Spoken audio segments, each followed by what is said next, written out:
Okay, hello YouTube. Big patch. Big Dota patch. Biggest patch ever? I don't know. Maybe second biggest. Every hero has changed drastically, unless you're Void Spirit, in which none of this has changed, really. I will be going over today the classic mid heroes in my eyes and some, little bonus mid heroes, ones that you would, when you think Dota mid, you might think of. Every hero has changed, whether small or big. And I just want to cover the new mechanic of innate ability and facets. And my first impressions, I have not played all these heroes. The patch came out yesterday. I have played 10 games of Dota on this patch. I am not the smartest man alive, not the dumbest man alive. I've played all these heroes before. You can see Coddle I played one time maybe. But that doesn't matter. That doesn't matter. That doesn't matter. We're going to start with Dragon Knight. We're going to do strength. We're gonna go in. The order doesn't matter. It's not a tier list or anything like that. I'm just gonna explain. So Dragon Knight's ruined. Instead of getting all 3 dragon powers, you only get 1. So you should never play this hero. He's gonna get buffed probably. Never play this hero. His armor and regens built into the hero. You get it for free, which is nice. Most heroes that are level 2, level 1 are really strong. Not Dragon Knight though. This hero sucks. You want to have fire and frost. The green one doesn't matter so much, probably, but you can't get both, so who cares? Also, the big black dragon does nothing. Next. Huskar doesn't have mana anymore. That's cool. I don't know if either of these facets are that good. I think the heal one is probably better, but maybe the slow is nice. I don't think these are like big mattering heroes. Like big mattering changes or whatever. I think the biggest change is that his spells cost health now instead of mana. All of them. Like they pretty much did except for Inner Fire. And I don't think Inner Fire disarms anymore, so it should be worse for laning. Although the silence might be good later on for some kills. Huskar does not have mana. So his innate ability doesn't buff him in some way, like Dragon Knight just got a whole spell for free. And this hero might need a buff or two. He might also just be okay. It's really hard to tell. But not big changes on Huskar. I don't think any of these like 3 things will really make a big difference from how he was before. Kunkka. I feel kind of similar on Kunkka. I don't think either of these facets in the current version of Kunkka help with the like build people go. Like it doesn't help for Ags at all. Like Tidebringer cooldown will be 0 if you hit all 5 heroes. But I don't think there's a very viable right-click build. I'd have to, like, see one to believe it. You do get, like, a Tidebringer damage talent, but... and the cleave at 25, but the Ghost Ship Fleet, the Ags, Torrent Storm is, like, the most, like, broken thing of the hero. I just don't see a reason to play the right-click build. If it does become good in the future, this will be a very good facet, though. And Tidebringer, the other big buff, I guess, to Kunkka, he gets to start at level 2. I think you're going to put 2 points in this at level 1 regardless, and it's going to play the same way as before as a mid-hero. And you're going to get 1 less cooldown on your spell from hitting the enemy mid, pretty much. But in a dual lane, like maybe in the side lanes or at the runes, you can have Torrent level 1 and just use the level 0 Tidebringer, and that would be kind of nice. So it kind of buffs him as an offlaner in that sense. But that's pretty much about it. Dragon Knight does more damage. Dragon Knight doesn't really... I mean, the thing is, like, maybe he does more damage somehow. I don't really think so. Like, what does more damage? Like, does he have a talent or something? I know he gets more armor and health regen, but Manta doesn't work with his dragon form, and the Ags is completely nerfed. So it's just really bad, I think.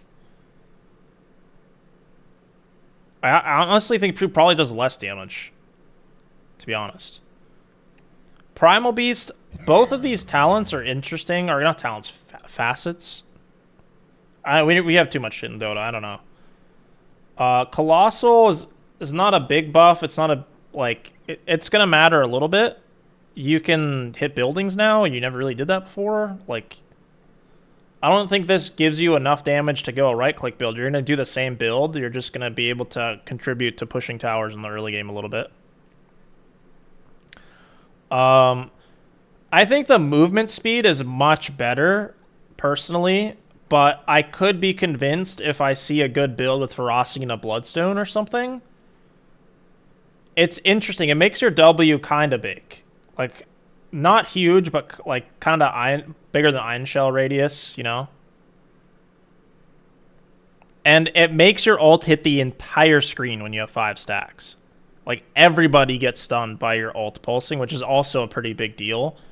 So, I don't know. I think mid players are going to play Romp and Stomp, or whatever it's called, and then maybe someone plays an off-lane Ferocity build. I think both could potentially be viable. If Ferocity is just way stronger, people are just going to do that anyway, even with their mid, but I think that both are kind of viable, personally. I'd like to give them both a try. Yeah. There probably is a good Ferocity Bloodstone build. Was he middle or off-lane? I didn't see that Dream League game, Rising Flames. I can see it, but I think as a mid, movement speed is like the most important stat for the most part a lot of the time. Like mobility in general, it makes your W do more burst damage for roaming. Mid, yeah, if Ferocity is just really broken, I can see it, but I haven't play tested either. It's just, it has to be really good to be better than movement speed is basically my opinion. Tiny is great. I played both an insurmountable Tiny game and a crash landing Tiny game. I didn't notice my spells doing either. The chat was saying crash landing was popping off. But the innate ability is nuts. This feels amazing. The only bad thing about it is it makes a sound every time you get hit, and it kind of tilts me. But other than that, the 15 talent, like, reduce attack speed thing is great. I don't know, it used to be 40% bonus damage with tree grab or something. I don't know how much damage you would have needed to be more than 70. But I think you still take that anyway. And then, you know, I don't know what the cast range talent is for. Maybe as a support, but 10 strength is hard to pass up. But yeah, this hero is great. This innate ability is nuts. It feels so hard to, like, attack Tiny. Yeah, I don't like noises. Timber saw his strength, so his laning phase should be a lot worse than when he was University Hero. I don't know if this gives him a lot of mana. This is something you'd like know from playing the hero a few times. The one for Leshrac is nuts, which I'll cover later. It gives you a fuckload of mana. The double Chakram is kind of cool. I think you're probably going to take that over the tree splinter thing. It's pretty hard to pass up a second Chakram. And then the other thing about the Twisted Chakram facet, even though I think it's good because you get it really early, it does suck you don't get a second Chakram from Ags or 25 anymore, like it used to be the Ags. I don't know if these change at all. Does he only have the flamethrower? Or did no, it moved, okay. Like, the 25 talents both seem pretty bad to me now, so that's also kind of a bit of a nerf, so I'm not sure. Ember Spirit has, like, the coolest changes, in my opinion, for how the hero can be played. Like, getting Flame Guard at level 0 for free is nice. The only issue, and you can test this in demo yourself, is the passive version of Flame Guard is lower range than your attack range. So you literally have to be inside them to get the benefit from that, and that feels really bad. Maybe it'd be too broken if the AoE was like the same as your attack range, but you can attack people outside of the range, so it's kind of hard to like stay on top. It obviously doesn't matter for farming very much. You can just get next to the creeps. But it's hard to get good value off this. It also costs 0 mana level 1, which is weird. I don't know if that's a bug. The double impact seems very hard to utilize. It doesn't help you at all 1v1 mid. It will help on rune fights and stuff. And it feels kind of low impact for being called double impact. Whereas Chain Gang, it's not crazy, but there's plenty of situations on Ember where you're spamming Sleight of Fist every 6 seconds, and it's out of sync with the cooldown of your chains, which is 10 seconds. So, like, if you sleight chains to start, and then you sleight again, you have to wait a couple seconds before you can sleight chains again. But this lets you just throw a Remnant and chain people. And with Aghanims, the Remnant might catch them farther as well. So it gives them a lot of utility. The other thing I'm excited to play test with Does it cost mana? I was told it didn't, but I believe you. That I could be wrong about that. The other thing I haven't play tested on Ember, but sounds really nice, is with the +1 second chain duration and the chain damage talent, your chains do 700 magic damage, roughly. And if you chains 4 people, that's pretty nuts. That's probably better than the hero fist damage and the flame guard DPS. The only problem with Ember, I don't want to get too into the specifics. It's mostly about facets and the innate ability. Is he doesn't really have any good items. They are from Maelstrom again. Mage Slayer is still kind of weak on him. Shiva's really expensive. So I don't know what build you would go. But the Chain Gang thing is like really nice utility. I like that a lot. No one understands Arc Warden. You get to pick whether you want to have the spell swap that's not Dire Radiant anymore. And I don't think this Runic Infusion thing matters very much. It's nice that you get to pick now, I guess, and you like know. But other than that, whatever. Sage and Kaya feels pretty bad on Ember because you don't get the status resistance anymore. Shadow Fiend, now they're gonna change this hero because he's really bad currently. Getting the souls for free as part of your hero is pretty nice, but this spell feels really grief. Like the attack speed for souls, it's really hard to upkeep this in fights. And for farming. Like, it doesn't help you farming because it costs mana. And you lose the attack speed talent at 10 to play, like, the carry Shadow Fiend. Like, you have to press your spell and get more souls. It just feels like a really bad Mask of Madness. Like, a really, really bad one. And you don't get the cast range thing until 25. You can go Kaya Yasha to cast your ult faster. And if you, in theory, never die, your ult's going to do 1,000,000 damage because it can go above the cap for souls and you get hero kills. This hero's really bad right now. You used to get Lasting Presence for free and Shadow Mire for free. So both things you used to get for free before, you don't have to pick between. So it's like kind of a huge nerf. But yeah. Hopefully they give him a buff or something. Now, if they were to change the cooldown on Scattershot so that it wasn't charge based, like getting a charge every 35 seconds, if it was like a 15-second cooldown but no charges, it would probably be a lot better.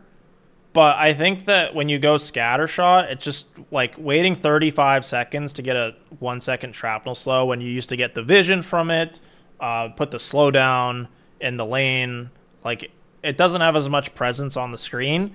And there's going to be, like, if you're not farming with it, you're farming slower, so you're rarely going to have 3 charges. And the ghillie suit seems nuts. Like, being, like, invisible with a gun is OP. So that's probably just what everyone's going to take. And then getting the range for free is nice.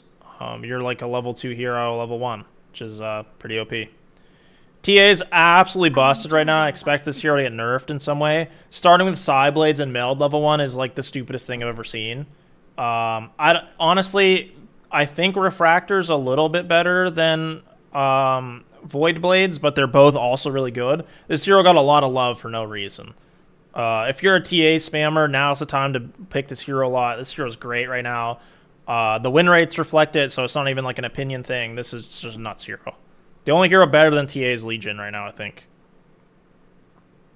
The Viper, I don't know. I played against a Viper earlier, and he had Poison Burst. It didn't seem to do very much damage.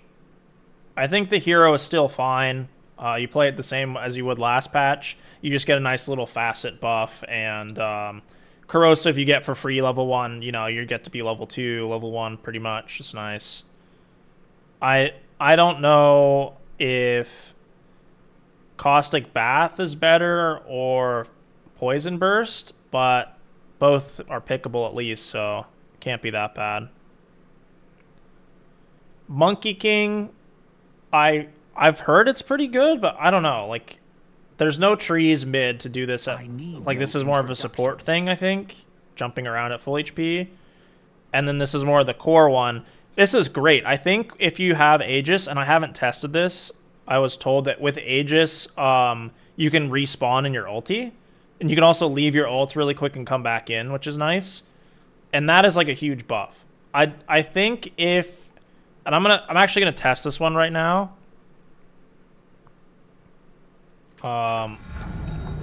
I think they stop hitting if you walk out, or no? No, he's still hitting. Yeah, so this is great. This is phenomenal. This hero is like a lot better now, and I think it was picked a very small amount last patch, but you know, this is great now.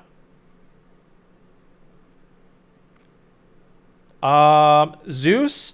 So I'm very low on Zeus, but it might be better than I think. I don't even know which facet's better. I would assume that you don't want to be close to enemy heroes, so you'll take Divine Rampage. And it prioritizes the lowest health unit, so you'll probably just do a bunch of damage. I don't know. You do get Static Field for free. My problem with this is level 1 static field. Like, this used to be like 11 or 12% or something at level 4. Or with the shard, it was 9% or something. So this is like the worst version of it. And it's not on your Arc Lightning anymore. It's on all your spells. But you would spam Arc Lightning the most anyway. They also nerfed Lightning Hands with Manta, so you can't really farm with that as fast anymore. So I don't think that the right-click build is viable at all. It's just magic. And this is kind of a wait-and-see hero for me. If it is playable, you're probably going to get the Divine Rampage talent and go for a magic build only this patch. Storm Spirit. Storm Spirit. Storm Spirit has arrived. I've seen every Storm pick Shock Collar, and it's a little bit better than I gave it credit for. I kind of feel like it does nothing. It does help a little bit, like a little tiny bit. And the static slide helps probably in really hard matchups in lane, and then is completely useless after that. Like, it's just kind of more clunky to use than the original spell, and gives less vision for after the lane. Like, other than the lane, it doesn't really help you that much. Like, if you're against a Huskar or something, it's nice to throw your Q at the wave. But I think Shock Collar is probably just better. I don't even think it's because people don't want to change how they cast their Q. I think, like, it's actually a little bit better than I thought it was. And then you basically have a mini Bloodstone for free, which is awesome. I can't wait to try Storm this patch. Should be a lot of fun. Tinker's completely reworked. He is not the same Tinker as last patch. He's not the same Tinker from 4 patches, 10 patches, 100 patches ago. I think he's going to be played as a support. You probably shouldn't play him middle. He doesn't refresh items anymore. That's pretty much all you need to know. He gets item cooldown reduction based off his intelligence. And he can only refresh spells, so no Soul Ring, none of that. I think there is a viable support Tinker, though. Whether it's going to need a few buffs or not, that seems the direction the hero's taking. The shield is great. March Machines can stall for towers. It's a good team fight spell sometimes. They can also get the heal version. I don't know which one of these facets will be better. The shard is actually great for a support, too. It shoots people back, it roots them, does damage, reduces their cast and attack range. The only thing missing from the support kit that it had before was there was a cooldown reduction defense matrix talent before that was pretty nice. Queen of Pain. I think on Queen of Pain, you're always taking Succubus. I think your spells dealing damage to yourself is, like, stupid. It doesn't work at all. You have to, like, go a Bloodstone or something. Succubus is really strong, though. It does suck that your Q doesn't heal you anymore, but this felt really good to me. The cooldown reduction for free you got from just the patch on Scream Pain is also really nice. It feels like you do a lot of damage if you have like Kai Assange Ags and the Succubus thing.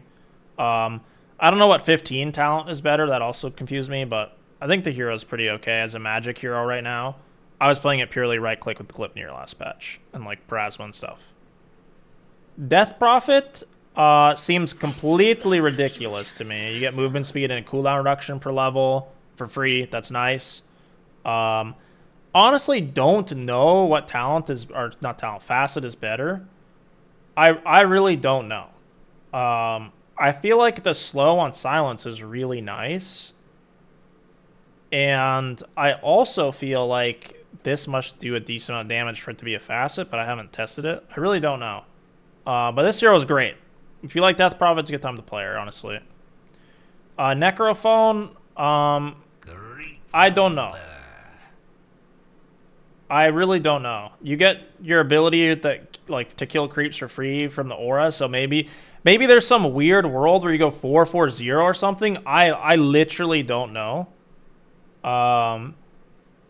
Sadist is probably really strong, but there might be like some rapid decay 440 build that like pops up, because not having to level the mana regen, health regen is pretty good, and maybe even getting just like 1 point of Heartstopper for lane or something. I don't know. We'll just have to wait and see. This hero got changed a lot in the laning phase, at least, probably. Puck. There's a lot of curveball propagandists out there. I think putting the Jostling Rift on and putting it on pull mode instead of push is ridiculously strong. I don't think that curveball is bad, but it feels really clunky to use. And maybe if you're like a Giga expert that played like a lot of games with it, it can be really good. It's kind of similar to the Storm one. It's really good in the lane, and then after that, it's just kind of clunky. And this is just really strong. It pulls them into your spells when you blink. Like you can blink, Rift, Orb away, Phase Shift, and it pulls them into all your spells and like kind of mini vacuums them. And that's nuts. On like this becomes a 9-second, 10-second cooldown or something. Or with Octarine, I think it's like 8 seconds. And like it's just crazy level of displacement. Crazy level of displacement. OD, I've heard people cry about them getting one-shot by the ult. I don't know what's going on with this hero. I think it's because he gets max mana from the Decimator one. I don't think it's this one, right? I think everyone's taking the Decimator. Getting 4% extra max mana every time your Essence Shift thing Essence Flux procs is nuts. You're going to get a lot of mana. Plus, you get more mana from Int, so your ult should do a lot more damage, and that's kind of what people have been crying about. How does what interact with the Ags? On what hero? The Death Prophet one? I'm not sure. I haven't really seen that. Lena, I think people are going the burn one and like going a magic build. I'm not sure if it's bad or if it's good or whatever, but it feels pretty nice to like play the magic build with Ags with this burn talent from what I've seen. I haven't like I said, I haven't really played tested it, but your spells just do more damage in general, so that should be good. It just making them do damage over time can be kind of weird. I don't know. It should just do a bajillion damage. It's like kind of what she was missing with a Giga Spell Amp talent from before. Krob second facet? Yeah, I'm not sure how it works, Thags. The thing about Caudle is in a lot of times, and this is true for a lot of heroes, like you'd rather have one Solar Bind, one Recall, probably. But the thing about Solar Bind is it's such a broken spell that it's like the whole reason the hero is pickable. Getting two of them is kind of nuts. But I still think most of the time you'd rather have both, and they've split it up, which is really weird. Probably still see this hero a decent amount. He didn't get changed that much. And I don't know if his innate ability is good at all, but 2 Solar Bind charges is nuts. I skipped Lesh. Lesh is completely broken. He was already like one of the strongest mids in the last patch. Now he gets like 18 mana every time he hits a neutral creep. He gets like 15 mana from range creeps. Gets mana from auto-attacking the enemy hero. I feel like this hero never runs out of mana. His spells cost no mana in lane. Like Lightning Storm does a ridiculous amount of damage and on a low cooldown for spamming. I don't think you're ever taking the Edict damage thing that doesn't let you hit towers. That kind of sucks. But this completely fixes the fact that Bloodstone doesn't give you mana regen. This is nuts. Or not mana regen, but mana from like AoEing the screen. Also, he just gains AoE for intelligence, so he giga AoEs with Bloodstone. It's like, this hero's nuts. Crazy hero. I feel like Broodmother's unplayable. I'm not a Spider hero. I'm not Spider-Man. I'm not Spider anything. Losing the health regen on your webs is kind of cringe. Not having the other spell that like makes your spiders burst people is kind of cringe. Insatiable Hunger seems kind of bad on the spiders because it's not a flat increase. It's like base damage, and they don't do that much. I don't know how much the health regen reduction matters. Somebody who's played 10,000 games of Broodmother that's tried this patch would have a better idea. I feel like this hero is probably unplayable, but maybe it's good. I don't know. Very speculative if you're gonna like say one way or the other. Some people will think this is a hot take. I think this is just the truth. This hero sucks. This is the worst hero in Dota. Don't pick Invoker. Okay, it's not that bad, but the orbs are just flat out worse than they were before, no matter which one you pick. They used to give like better stats on all of these.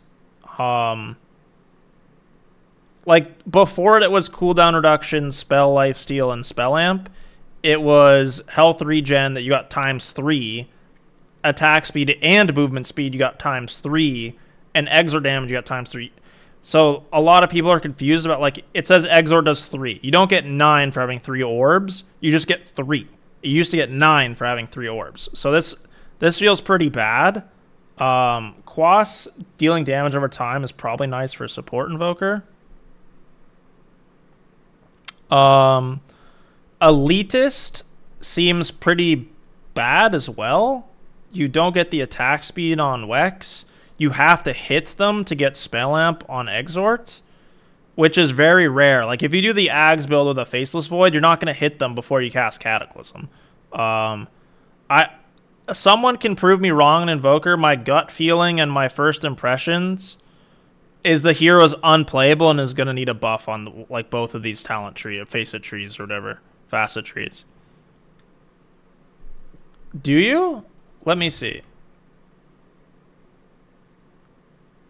No, it implies a debuff that does spell amp. Let me load in and see. Glorious invocation. That's what it says, but that's not how it works. So where does it say my spell amp? 0%? It still says 0%. Do I have to level the max? It says 0%. I'm well aware of it. Okay, I'll cast a Sunstrike From the arcane on a dummy target. exort Trisolar. 500, and then if I put 3 fire. Harlech's incantation of incineration. What? So this hero's just bugged. Why did my spell do double damage? He didn't have this last game, Oscar. Oh, never mind, it didn't. Okay, so you double dips. I think that's a bug. I don't think that's working as intended. Thus and so. Sunstrike. Yeah, so last it was 768. It seems like a bug. If it's not a bug, that's a lot better than I thought it was. That makes him a lot more playable as Exort. But, and thanks for pointing that out. But if it's working as intended, that makes this tree a lot better than the other one, I think. But, does Wex still have CDR? It's supposed to be 23. No CDR. But yeah, I think he's just much worse than he was before. So Your middle tower is under attack. that seems like a bug to me again. If it's not a bug and it doesn't get fixed, that's something you probably have to like keep track of, then it's much better than Agnostic. Agnostic just seems really bad, so. Where were we? Pango. Double jump seemed cool, but a lot easier to interrupt. So I was playing Puck with the move talent earlier, like the pull. And when he jumped in the air, I can pull him out of the air because he would stay in the air for so long, and it would just cancel his shield crash. So against heroes with like displacement spells, like Flame Break or anything like that, it's a lot easier to get your shield crash interrupted, and then you won't get anything. I've seen Thunderbolt in game, and it seemed like really strong to like ult really fast. And then this thing, I don't know. Like this is okay. This innate ability or whatever, it's okay. I think they nerfed Pango a lot though, and he's probably still fine. I don't know. Like every time they nerf this hero, he's still fine. They gave him a % damage swashbuckle buff at 20, which might just like be good anyway. And his ult does physical damage, but I don't know if it does the damage through BKB. This is probably just, it probably makes it do more damage because you get total attack damage as damage. They changed him a lot. I don't know how viable the hero will be, but I think his facets are both pretty good. Just be careful the double jump pass one, like I said, and then, you know, this is just like a free thing. Some heroes like Enchantress just like don't even get an innate ability pretty much. It's just completely worthless. Void Spirit is the weirdest one to me. He didn't get like any spell changes really. This doesn't mean you get more attack speed, health, and mana from the intrinsic edge. You get like mana regen, health regen, armor, and magic resistance or something. And I don't know how impactful that is. I don't even know which one of these facets are better. They both seem kind of... Like, this one is probably going to be better, Symmetry, because you just deal damage, you get Barrier, and that Barrier's a pretty broken mechanic. If it doesn't give you enough Barrier, then, like if the numbers aren't high enough, then Sanctuary's going to be better, but Sanctuary's not that good either. So it's probably just taking Symmetry. Symmetry's a really good one, in theory. Like, I haven't tried it. And pretty much the same hero as before, other than that. So he didn't get buffed that much. It just depends on how good the Symmetry facet is, which on paper looks great to me. Wind Ranger, don't get to Whirlwind. I don't think it's good. If you have all items and you're hitting 3 to 4 heroes plus with it, it's great. But the Focus Fire is what helps you get kills and pickoffs in the early game to get items in the first place. And the hero is just way better, like, kit-wise with Focus Fire. Like, everything just makes so much more sense with Focus Fire than Whirlwind, honestly. And Tailwind's just great. Yeah, like, this Whirlwind is really bad. In a world where you have, like, 5 Rapiers, a Daedalus, and they're all, like, RP'd, it's going to do more damage, but that's, like, never going to happen, really. And it griefs your early game a lot. So just keep that in mind. And then last but not least, Magnus. This is the most troll facet in the entire game. Reverse polarity might as well read like save the enemy team instead of killing them all. Like, I don't know when you would ever want this. I feel bad for anyone who picks this by accident or tries it. Run throughs is a nice little buff to skewer. And I don't know if solid core will ever come up all that much. Like, maybe it's weird with swap and some stuff like that, but should be good. And pretty much same heroes before, I think. But yeah, that wraps up like every facet for all the mid heroes I can think of. I think I'm only missing 1 or 2. I can maybe add Lone Druid in because I forgot about him. I think someone mentioned Lone Druid. I think that he only really has one facet that's viable either way. Like, I don't think Unbearable is good at all. And he just is the same as before. So I don't think there's like any difference. Like, you get the bear for free level 1. What about Meepo? Oh, true. What about Meepo? Thank you, Meepo player. I think the extra Meepo 1 level earlier and 1 more Meepo in general is really powerful. Pack Rat is interesting, but probably not very good unless there's like some strat I'm not thinking of, but more Meepo is more better.